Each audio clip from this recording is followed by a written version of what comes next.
Okay, our next speaker is George Hathaway. So we'll go ahead and get started here. I know that was an awfully short break, but we're at least keeping the schedule pretty well, so we'll have plenty of time to get to know each other better during dinner. I find that what goes on at lunch and dinner is often just as important as what goes on the floor of the session. That's why we try to keep on schedule so that we have at least those times that we can spend together. George Hathaway is a professional electrical engineer from Toronto, Canada. He's involved in non-conventional energy and propulsion research. He's been doing that since the mid-70s. He assists inventors in testing and commercializing inventions. He also helps investors locate potentially worthwhile inventions for development. He's hosted and organized 2 influential symposia on advanced energy and propulsion technology. He lectures extensively on the topic. He also teaches computer graphics at the college level in Toronto. Let's give a welcome to George Hathaway.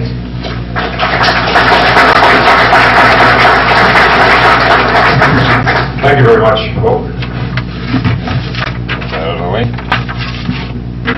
And you may remind yourselves of my last year's, part of the 2 years ago lecture. Does everyone hear me back there? Can you hear me back there as well?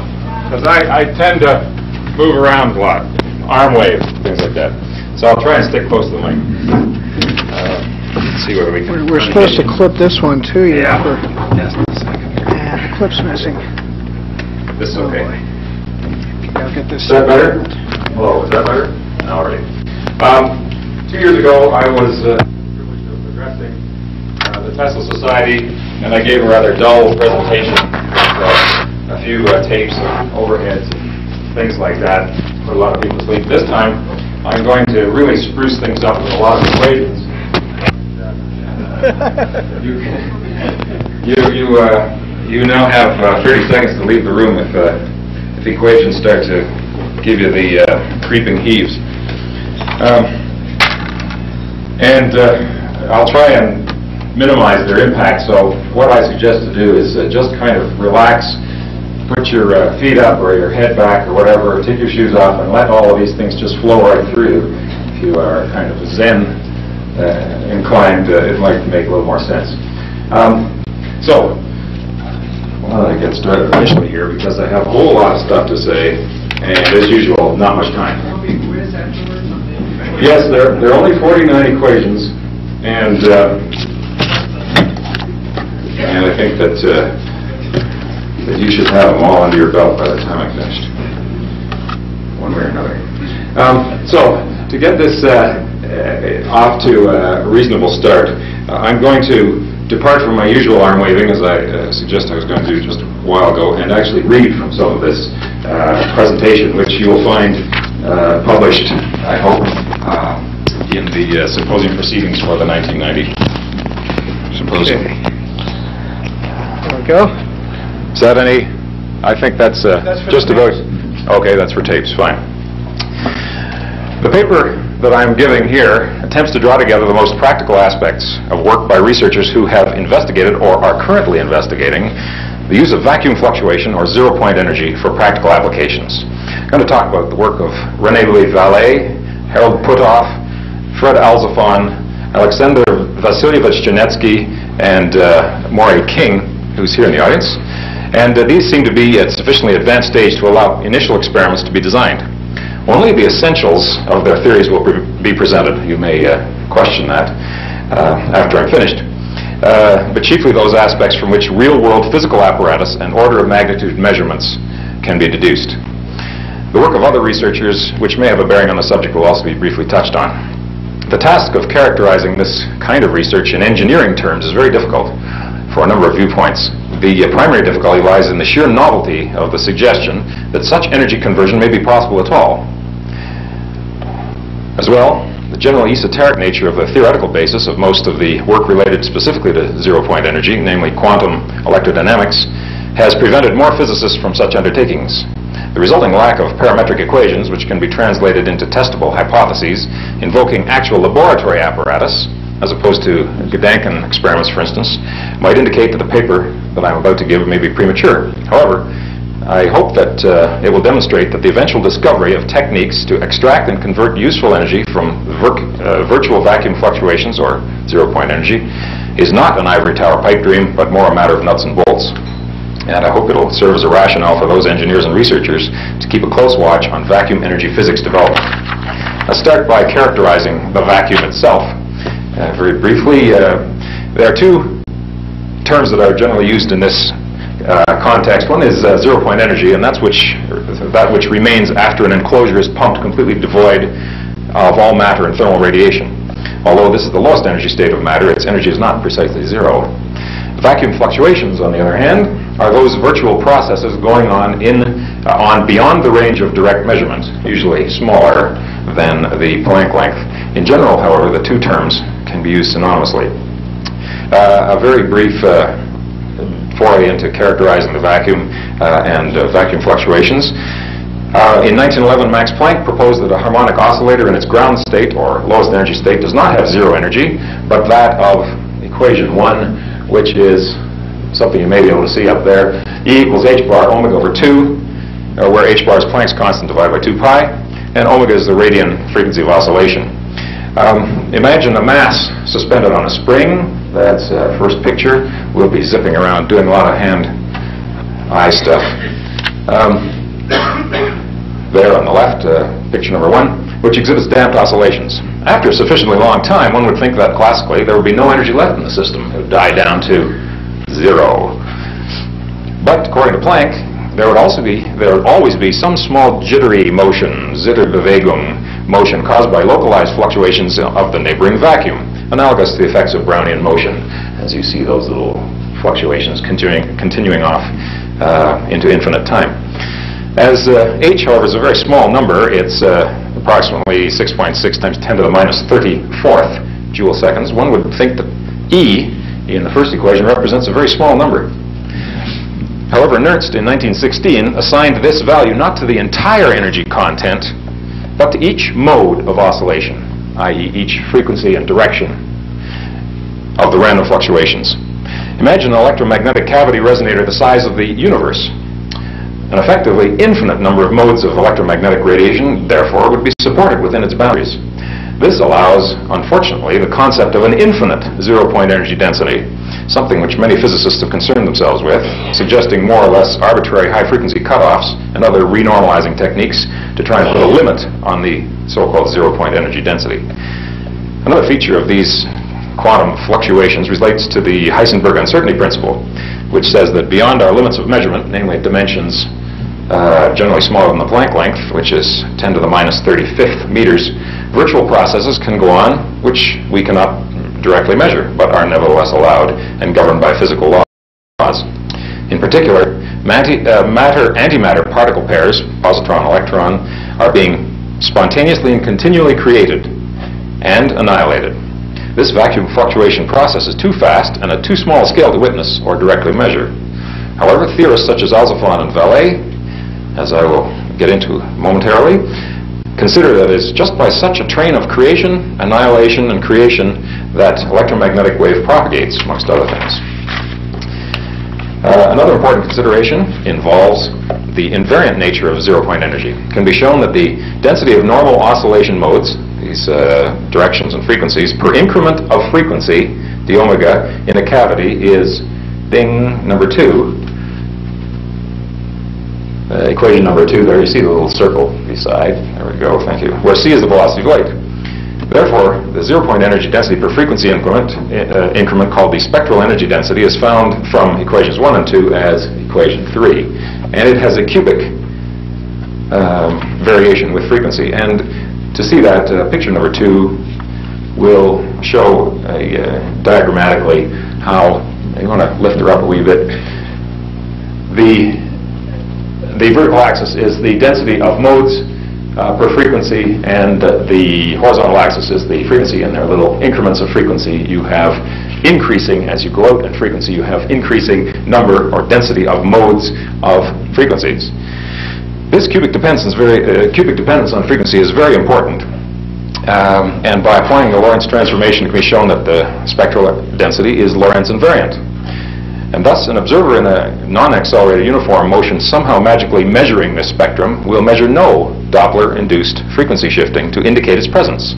Hence, even though the zero-point energy may be enormous, it will not be measurable from inertial frames.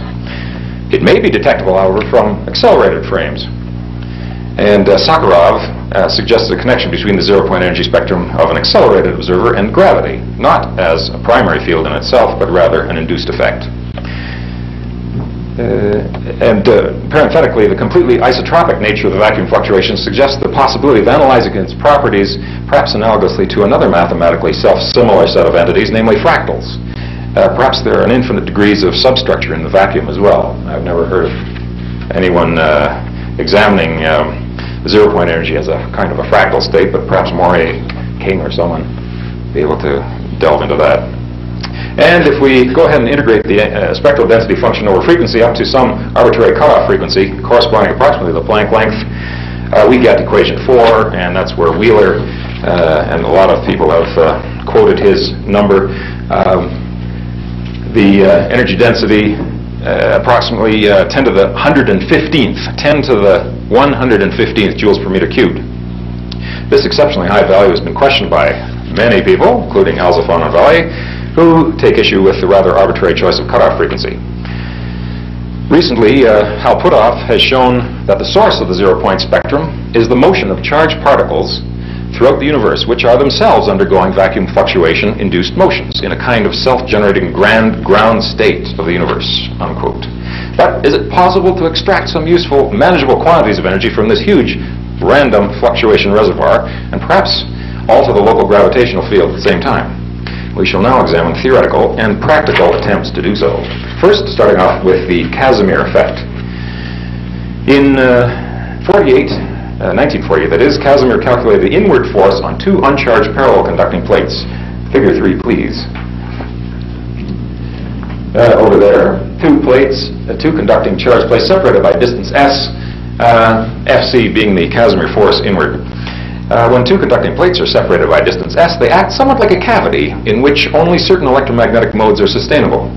Whereas outside the plates, an essentially infinite number of zero-point modes exist, each with its own energy. Between the plates, only those modes where s equals an integer number of half-wavelengths are sustainable. Hence, the energy density is less between the plates, and they're pushed together. At least that's the generalist approach to that activity. Using the high-frequency cutoff considerations related to plate thickness, one can calculate the energy of the plate system as equation 5, and where A is the plate area, you can see it's inversely proportional to the separation. And this leads to a force per unit area in equation 6, which goes up as the inverse separation distance to the fourth power. And to give you some idea of what this means, which is what I'm trying to do for engineers in the audience and others, a force of 0.013 dynes, or about 3 times 10 to the minus 8th pound force, results from a separation of 1 micron. So if you can get things 1 micron separated apart, you'll get a force of about 0.013 dynes. This pressure was actually measured between two mica cylinders, and they were put orthogonally and measured. And it was approximately 1.5 psi, to give you some other kinds of measurements, to give you an idea, or 10 kilonewtons per meter squared, at a separation of about 1.4 nanometers, that's 10 to the minus 9th meters, by Israel Akvi and Tabor in 1972. And that is a very good lesson in that paper of experimental preparation and of witnessing an effect that's very difficult to achieve. It's also important to note, for those who think that this is all so much arm-waving, that the Casimir force is evident in certain high-precision EDM and micro-milling machining in industry, where you have the contact forces between the tool and the workpiece have to be constantly repositioned to take into account the Casimir force. So they're actually, people are having to take this thing into consideration. I would like to find out what the Casimir calculations were undertaken for the scanning tunneling electron microscope. I don't know whether anybody's taken a look at that microscope that continually readjusts its height above the surface, whether Casimir is acting there too. One of the first engineering ideas, however, to extract useful energy from the vacuum is attributable to Robert Forward, and called by him the vacuum fluctuation battery.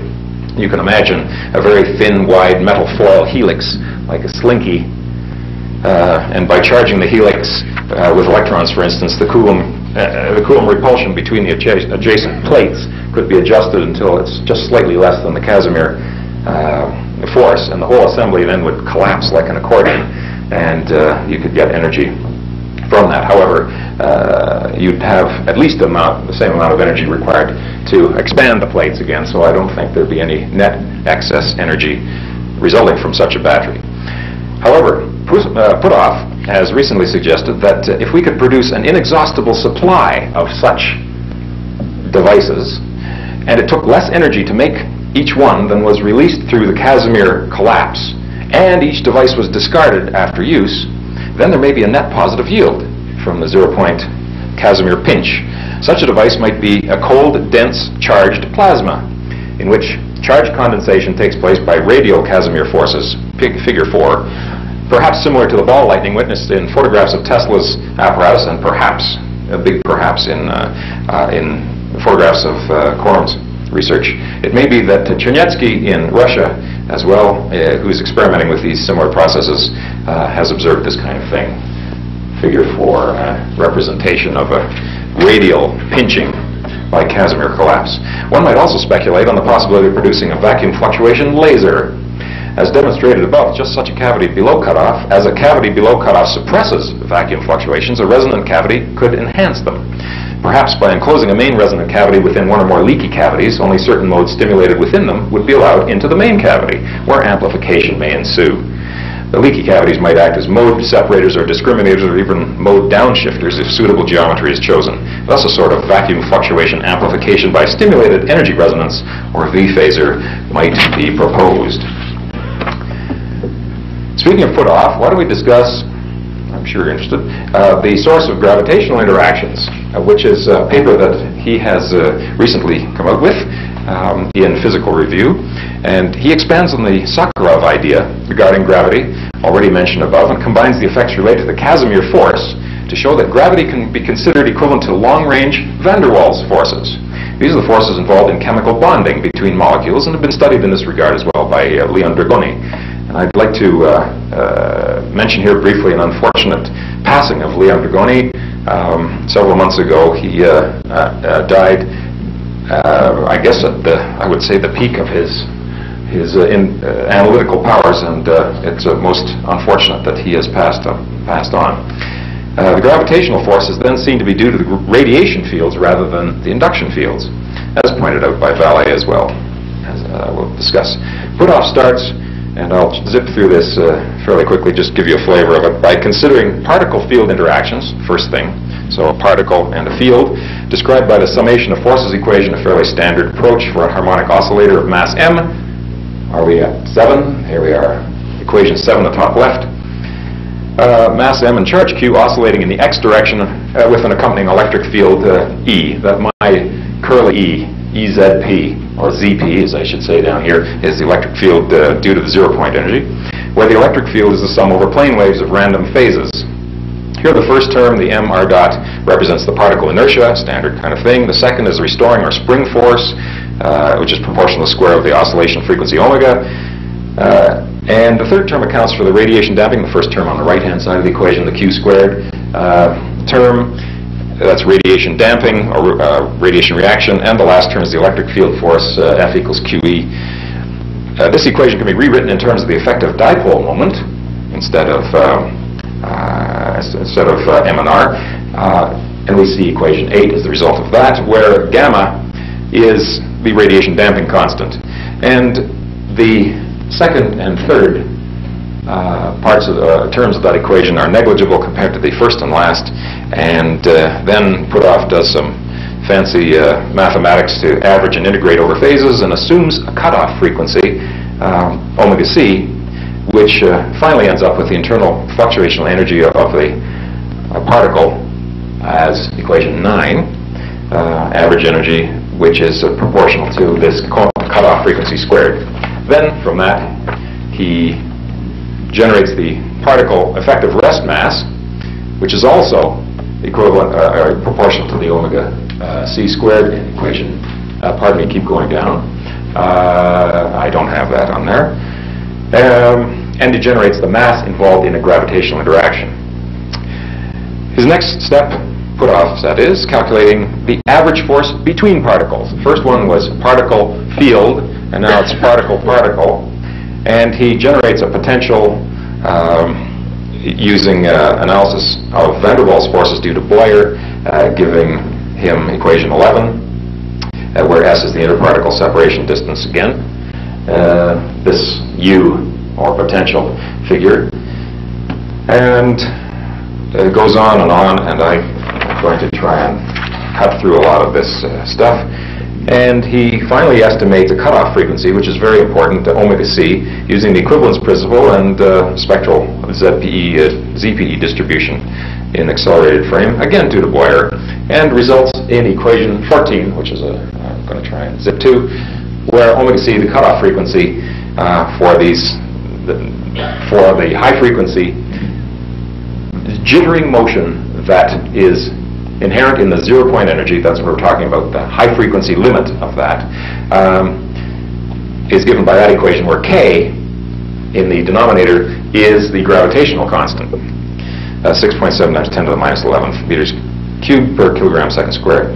Substituting that, finally, into equation 13, about 14 into 13, results in Newton, kmm over r, or s squared. Km squared over s squared, the standard Newtonian gravitational attraction. So he's gone full circle from, I shouldn't say full circle, he's gone from a quantum zero-point understanding to a macroscopic Newtonian approach.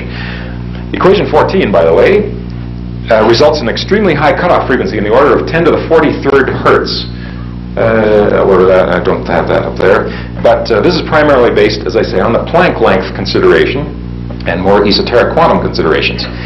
As shown a little later in my talk, based on more straightforward assumption involving dimensions on the order of the Compton wavelength, Vallée calculates the cutoff frequency to approximately 10 to the 20th hertz, still very high.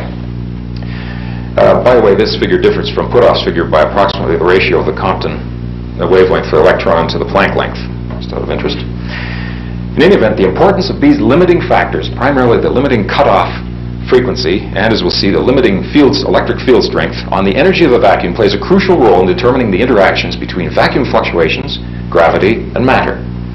More germane to the purpose of this paper, the cutoff energy will tell us whether we can possibly ever hope to achieve any measurable energetic or gravitational interaction using state-of-the-art instrumentation available now or in the near future. I hope to show that we're just about on the edge. I have a section here on a guy named Moray B. King, cohering the zero-point energy, but he's much better at explaining his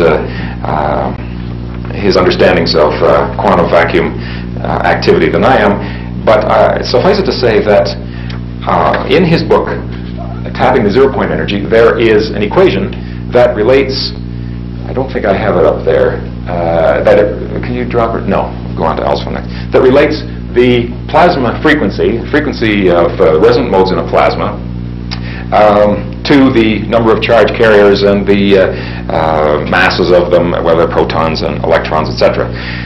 And I took that equation and did put some numbers into it, and choosing a suitable carrier density of about 10 to the 18th particles per meter cubed, which is a little higher than some standard plasma kinds of activities. The frequency for protons is approximately 200 megahertz, and that for electrons is approximately 9 gigahertz.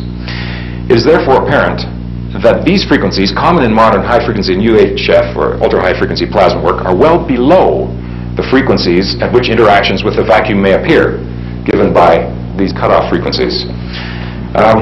It may be, therefore, that some tiny degree of coherence may be achieved in these kinds of systems, these plasma bucking systems, but unless great care is taken, it will be so swamped by system noise as to be indistinguishable from other contributions. However, it is necessary to continue devising such experiments as Moray and others are doing. And now I'd like to go on to the work of the Russian Alexander Vasilyevich Chernetsky, who some of you have heard about from a press release that was circulated in the so-called underground emanating from a guy named Andrei Samokin. How many of you have actually seen that press release or heard of this guy, Chernetsky? Just out of interest, I'd like to see, well, there's a few people who have. So I'll go through it to describe it a little more briefly, a little more fully, instead of making it brief. Another group of researchers intent on producing useful energy from the vacuum is working with Professor Alexander Chernetsky in the USSR Ecological Union in Moscow. Since the early 1980s, Chernetsky has been working on a phenomenon he discovered in the mid-70s while working with various plasmas and electric arc discharges. In designs used for research and industrial purposes, these are basically two electrode systems enclosed in a container which can contain a gas at various pressures and be subject to an external magnetic field. Just what we'd call an arc discharge. In one configuration, the device is known in the USSR as a plasmatron and produces an extremely hot ionized gas plasma stream for various applications, including surface preparation in metallurgy, deposition in electronics, and general high-temperature research work. In smaller demonstration devices, however, the plasma is a simple electric arc or spark and is maintained at atmospheric pressure in air, similar to the one that Toby showed you on his Tesla coil, and most other people have seen Tesla coils. And we'll have a much more detailed examination of arc discharges in the paper by Professor Pappas, who will be succeeding me in a short while. So I suggest you stick around for that one. While studying these devices, under certain conditions of external magnetic field intensity, configuration and duration, and in certain regimes of current and voltage through the plasma, an unusual energy imbalance was discovered. Over a broad range of frequencies, the energy dissipated in a load connected in series with the arc discharge was at times seen to be greater than that supplied to the circuit from the mains, from the wall circuit, for instance. Energy amplification up to 10 times was claimed from a continuous self-generating discharge, or SGD as it was called. As many measurements have been performed over several years by Chernetsky and others to confirm the observations, but no independent measurements have been made outside the Soviet Union, to my knowledge. It is known that in certain operating regimes, an arc of this type, it can exhibit a negative resistance, a phenomenon used today in certain semiconductor diodes, for instance. It is also known that condensers and inductors in circuit can affect a substantial phase shift between the input voltage and current, which appears to the untrained eye as a change in input power, called reactive power. Chernetsky is firmly convinced, however, that he's not being fooled by any of these well-known effects. In one small demonstration of the effect, 6 clear 220-volt, approximately 60-watt lamps are mounted on a small box, about, I guess, a couple of feet by a foot wide. In addition, there's a power cord to be plugged into the wall and a small spark gap on top of the box. The power cord is plugged into a wall socket of 220 volts, 50 hertz, and the small spark gap is open to the atmosphere and has a knob on one end for adjustment, across which a continuous bluish multi-streamered spark can jump while in operation, only about less than a 1/16 of an inch. Plugging in the power cord and closing the gap results in all the lamps glowing with equal brilliance, namely a dull yellow, as if operating at less than half voltage. However, slowly the gap is opened, and at one critical point when the arc is ignited, which is not hard to achieve or maintain, 2 of the lamps in series with the gap, glow much more brightly than the other 4, which continue to glow at the same intensity. These other 4 are connected to the input, to the mains. The voltage from the mains is constant throughout the duration of the demonstration. The increased energy to light the 2 lamps to great brilliance is claimed by Chernetsky to come from the vacuum energy of space. Now, Chernetsky has a theory, which I will try to summarize, which involves electron flow being pinched. Can I have that? Thank you. This man's way ahead of me. There are 2, there's an anode and cathode, negative and positive. That end view, by the way, is just looking down the plasma tube. There's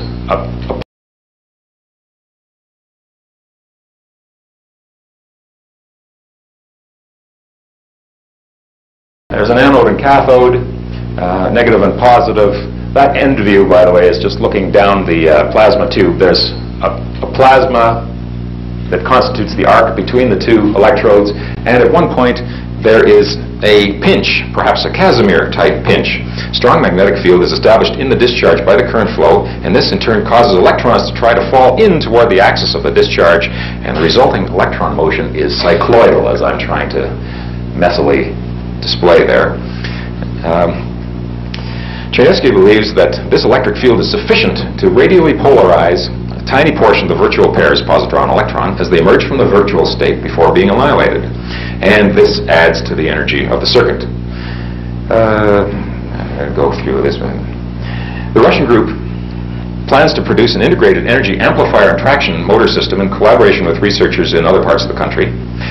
In addition, there are plans to produce a 50 kilowatt amplifier from 10 kilowatts input for direct use in heating and lighting and other applications not needing sinusoidal wave shapes. You can imagine the wave shape from that is not sinusoidal.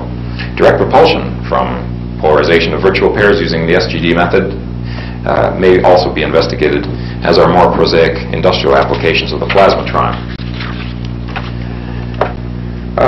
Now, I would like to proceed to an American who is not well known. His name is Dr. Fred Alzofan, and he had developed in the 1960s a unified gravitational theory, which led him to propose several experimental tests, and that's why I am interested, and most engineers would be interested, is lots of theories, lots of arm waving.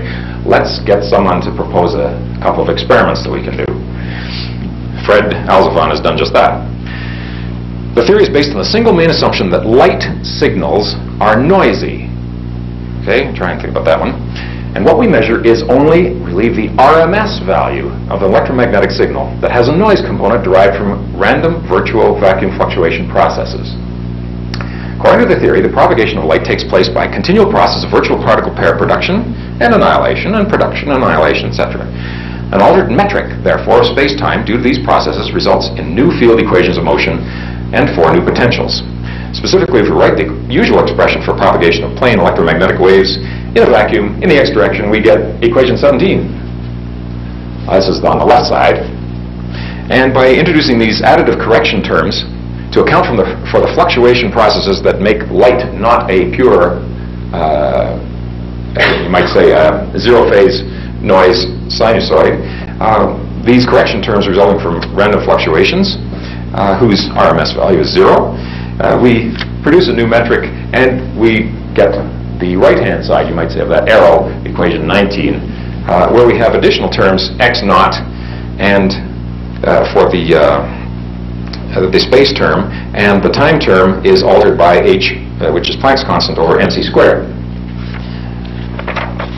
Now, the h over mc squared, in effect, represents a phase correction term, during which time the creation and annihilation process occurs, and whose RMS value is 0. We can look at that somewhat diagrammatically in Figure 7, where on the top we have what might be considered a classical idea of a sinusoidal waveform, or a photon blasting through an electromagnetic wave going through space. In the noisy photon, or noisy EM approach, which is Alzofan's, there are creation and annihilation times.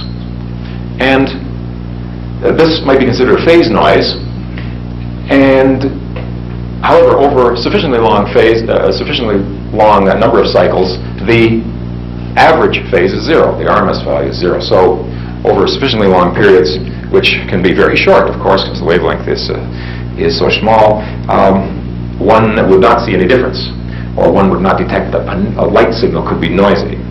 However, this is, as a characterization of random processes, the behavior of this electromagnetic propagation and vacuum fluctuation effects are now described by quadratic expressions and are radically different, therefore, on average, from the effects described by linear equations, even though the mean energy and momentum associated with the fluctuation process is 0.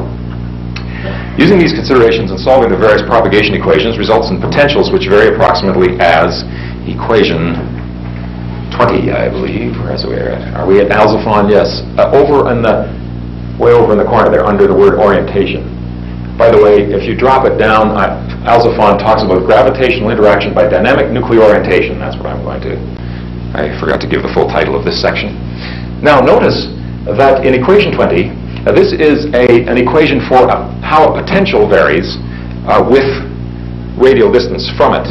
And notice that there's, in the denominator, an r squared plus a corrective term, h bar over mc all squared cubed. What does this mean, George, you may ask? Well, what it means is shown in Figure 8. and is of importance when one considers the problem that is continually one comes up with when one says, what happens when we have two particles whose separation becomes zero? Does their energy become infinite? Well, classically, yes. But if you take Alciphon's potential, which has that corrective term added to the denominator, instead of having the energy go to infinity, the potential here in this case, going to infinity as r drops to zero, the potential does not go to infinity but goes to some finite value. This allows him to proceed to develop a series of coupled equations which involve a gravitational component.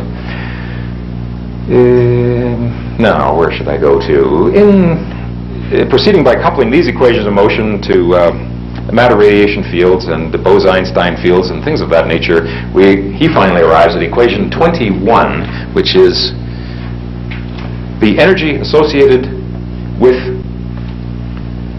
particles in a gravitational field. And this equation 21, there, if you can see it at the back, hope you can, is basically of a particle with a magnetic moment epsilon h bar over 2mc, which is this component epsilon h bar over 2mc times a standard magnetic field, or a magnetic field impressed from an external source, interacting with a magnetic moment of q prime h bar over 2mc, which is governing or multiplied by this magnetic field, which is the magnetic field due to the associated with the random zero-point fluctuation processes. In this expression, the large A, by the way, is the vector potential, the P is a momentum, and the sigma is a Hermitian matrix defining particle spin, and the zeta is another spin matrix resulting from the fluctuations. And Q prime is an average charge or effective charge within virtual processes. The H naught field, H sub naught, is a high-frequency vacuum fluctuation magnetic field not directly observable, but whose RMS effects are observable. These are primarily spin, and associated with the gravitational interaction and attraction. By the way, Professor Shinichi Seiki, some of you may know, argues along somewhat similar lines to this. Alciphon asserts, along with Vallée and Puthoff, that the basic feature responsible for the stability of matter is also responsible for gravity. And this is equivalent to saying within the theory that the Compton wavelength remains constant for elementary particles. But as shown above, in a couple over there, the Compton wavelength is a measure of the extent of the cloud of virtual processes around a particle, one might say of the matter radiation field and the mass energy density distribution associated with a particle. If a second particle comes into the vicinity of the first, this density distribution is altered to give us equation 22, which is squeezed in there, where the Compton wavelength is corrected by a factor delta m, which is this additional mass, which is approximately equal to h over mc times 1 minus the delta m over m. That is less than 1. 1 minus something smaller than something bigger is always less than 1. So the Compton wavelength decreases. The overall extent, the overall result of this is that objects tend to attract each other to maintain an energy balance. And this is his very brief explanation for gravitational attraction. Now, how can we use these kinds of concepts, especially this equation, to see whether we can alter the gravitational effect? According to 21, that long equation there, it should be possible to alter the gravitational attraction between two bodies by affecting a change in the energy E. The agents through which this can be done are the magnetic fields H and H naught in 21. And this leads us to consider the effect of altering the spin magnetic resonance of atomic nuclei and what effect this would have on the energy. And it's a process known as dynamic nuclear orientation. I'm not going to go into dynamic nuclear orientation except to show very briefly that when atoms, nucleons have particular spins as indicated by these three nucleons with their arrows, when there's no field, in the presence of a magnetic field, they tend to line up and relax into a cool state, you might say, a lower energy state. And then when that field is taken away, they randomize themselves by thermal processes and virtual processes, and when things are timed right, gravitational energy can be sucked up by this relaxing process, by this thermally relaxing process, and this might allow the production of a reverse gravitational or a reduction in gravitational potential in the nucleons of this material. Time taken for this process is relaxation time must be greater than the thermal collision time, and you have to get everything right. But to give you an example of what this means in terms of measurable quantities, he uses dynamic nuclear orientation, or NMR. It's essentially an enhanced NMR, a nuclear magnetic resonance technique, plus his theory to propose that a specimen of aluminum with iron inclusions pulsed at low gigahertz microwave frequencies in such a configuration will lead to a lessening of the gravitational attraction to the Earth. A fixed magnetic field of a few hundred Gauss and pulse widths of a few microseconds are required. Ideally, the process should take place at liquid helium or liquid nitrogen temperatures.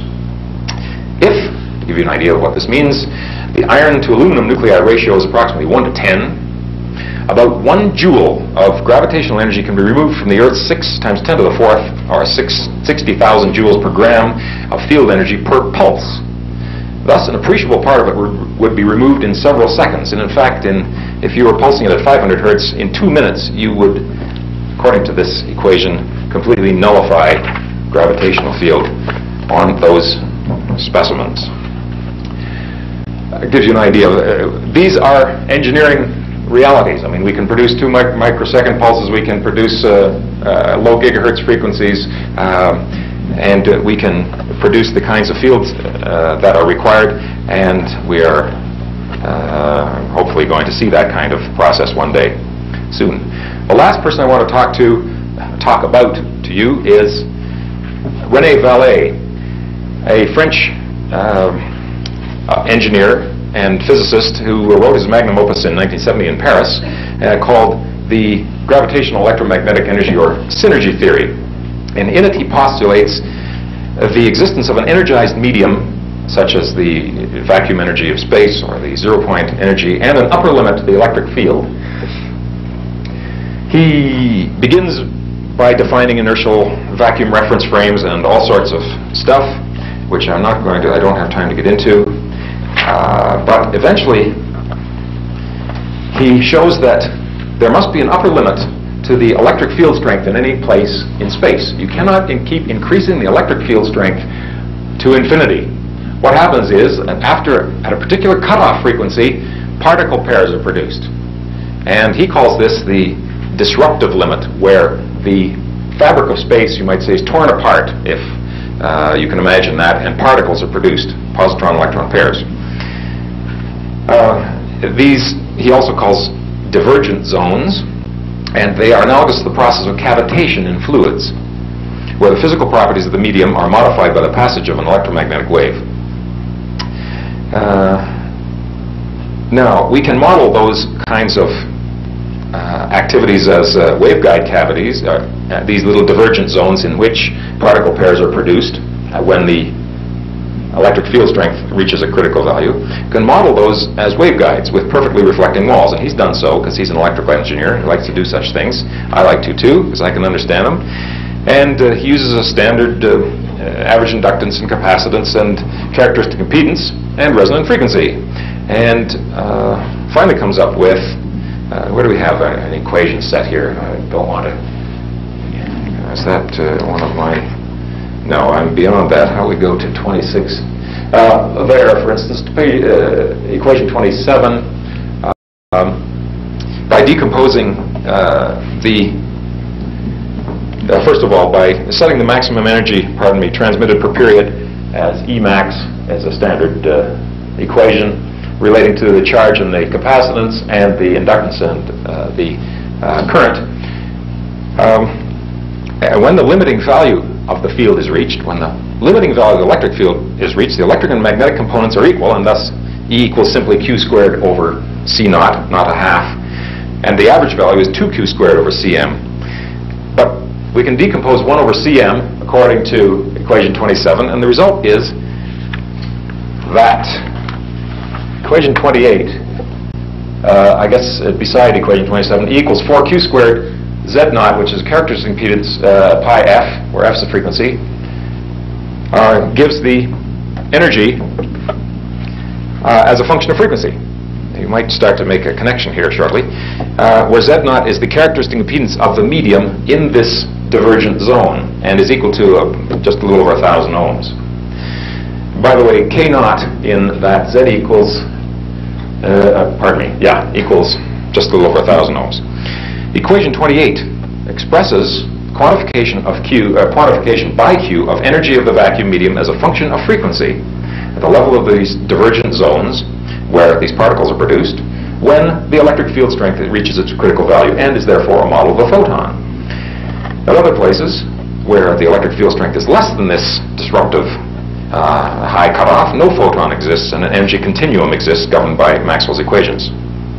Vallée makes the obvious correspondence between 4q squared Z naught pi and Planck's constant, h, but notes that when the energy is stretched over a wavelength, there are two maxima per cycle which must exist opposing the fields, resulting in h, in equation 30, please drop her one down, Blair, thanks. Equation 30 on the left-hand side, h now is not a universal constant according to Vallée, but is equal to 8 pi q squared k naught times the square root of mu naught over epsilon. And that is no longer a universal constant. It is a derivable constant and alterable. It appears that, to a good approximation, the permeability, however, mu naught, is invariant. This suggests that the frequency associated with quantum vacuum-determined phenomena is independent of energy density, and that the stability of the elementary particles could correspond to resonant frequencies on a distribution curve of vacuum energy. But that can be derived from this examination of derivation of Planck's constant. Note as well that fine structure constant alpha naught also falls out of that,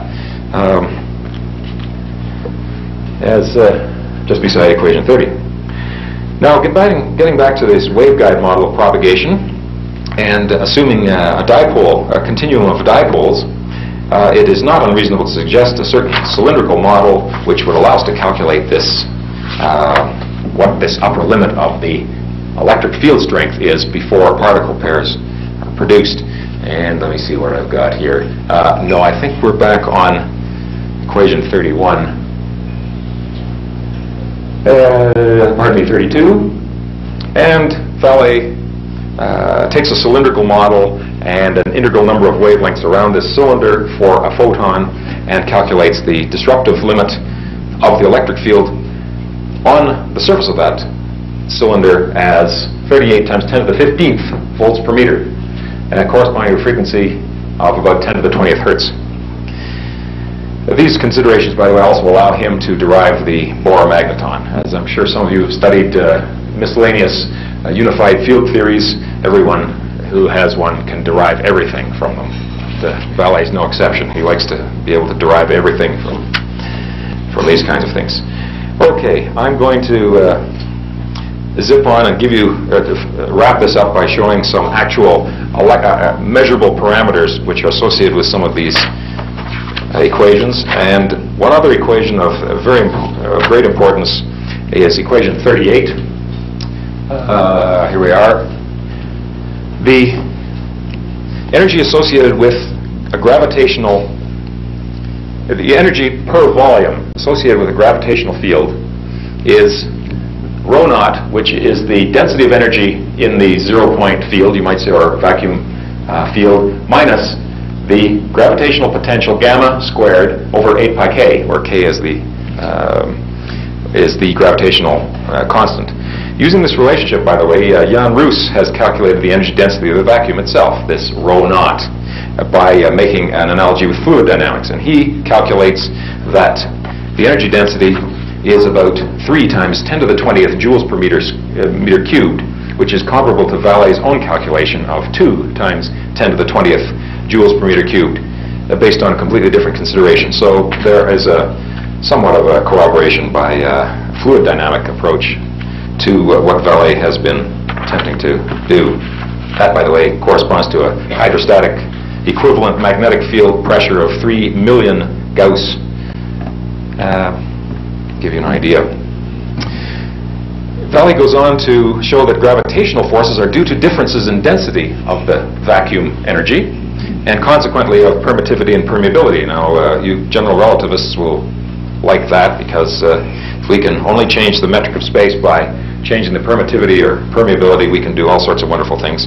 And Vallée suggests that we can do that through a simpler approach, equation 40, for instance, probably up there over the right side. Gamma, which is the acceleration, the gravitational acceleration in meters per second cubed, meters per second, pardon me, is equal to the inverse of the energy density at the point of measurement times the time rate of change of E cross H, like the Poynting vector, time rate of change. And however, since that rho, the energy density of space, is so great, you have to have enormous fields, E and H, or enormously fast varying fields, quickly varying fields, to produce in a region of space an acceleration that comes even close to that which we feel on the Earth, 9.81 meters per second squared. And now, to wrap that up, using these equations, we can take a look at 3 instances of how we can use Vallée's equations to see what kind of field strengths and frequencies and things like that we might require before we see gravitational and other odd energetic effects.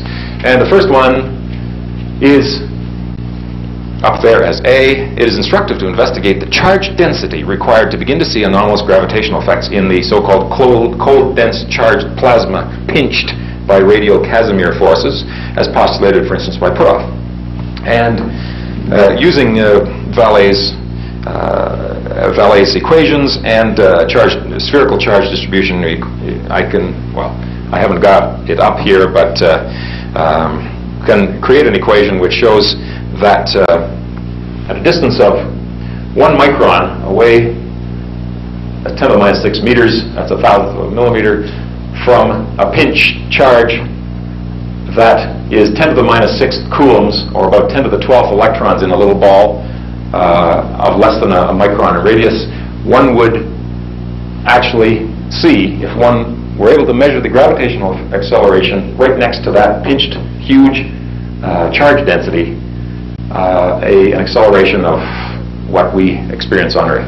It gives you an idea. You have to get 10 to the 12th electrons into a space that is less than a micron in radius, if it's spherical. Another way of looking at these equations of Vallée is down to B. If we look at plane waves now, linearly polarized plane waves in free space propagating in the X direction according to standard kinds of equations, and applying Vallée's theories, we can see that in order to get an equivalent gravitational effect, and Vallée says that accompanying every electromagnetic wave is a gravitational wave, you might say, due to the E cross H. To get the equivalent gravitational effect, one would have to have a field strength of at least 700 billion volts per meter, which, by the way, turns out to be independent of frequency. Nu there is frequency. So you can see that is a pretty high electric field strength. By the way, it's several orders of magnitude larger than fields found presently in plasma work. However, it's only several orders of magnitude, not thousands of orders of magnitude. And finally, we drop down to C, and we take a look at the characteristics of dipole oscillation, which may give rise to measurable gravitational effects. And following the development found in a textbook on such things by Lorraine and Corson in spherical coordinates, we can generate an equation and show that the zero-point energy, assuming a zero-point energy of 2 times 10 to the 20th joules per meter cubed, which is Vallée's cutoff energy, a charge such as would be found in this Casimir pinch, this put-off kind of thing, where you've got 10 to the 12th electrons in a tiny space, and a separation distance between the dipoles of 10 to the minus 4 meters, which is 0.1 millimeters, tenth of a millimeter. In one case, if you could oscillate these dipoles at 620 gigahertz and measure them at 1.5 times 10 to the minus 4th meters, just a little bit larger than the separation distance, you would experience a gravitational effect of 7.3 meters per second squared. By the way, that's just shy of 9.81, which is what we are experiencing here. In another case, give you another example, if the dipole oscillated 186 gigahertz and we were looking at it from a distance of 5 times 10 to the minus 4th meters, by the way, that R vector should be to the center point, not to one point, we would only get a 0.005 meters per second squared. You can see that the gravitational effects fall off extremely rapidly as you get farther and farther away from some of these oscillating systems. But that, once again, is using Vallée's theory. In any event, I'll wrap up now and say that it is apparent that within these formulations, there's a critical range of parameters from which it may be expected that we shall see gravitational and energetic effects in the laboratory. Fortunately, some of them have already been achieved, and it is expected that such phenomena will soon be witnessed. It is also hoped that others skilled in physical theory and engineering practice will be able to check out into and expand on the work presented here and produce a set of engineering principles from which commercial applications will result. Thank you for allowing me to go on beyond my time.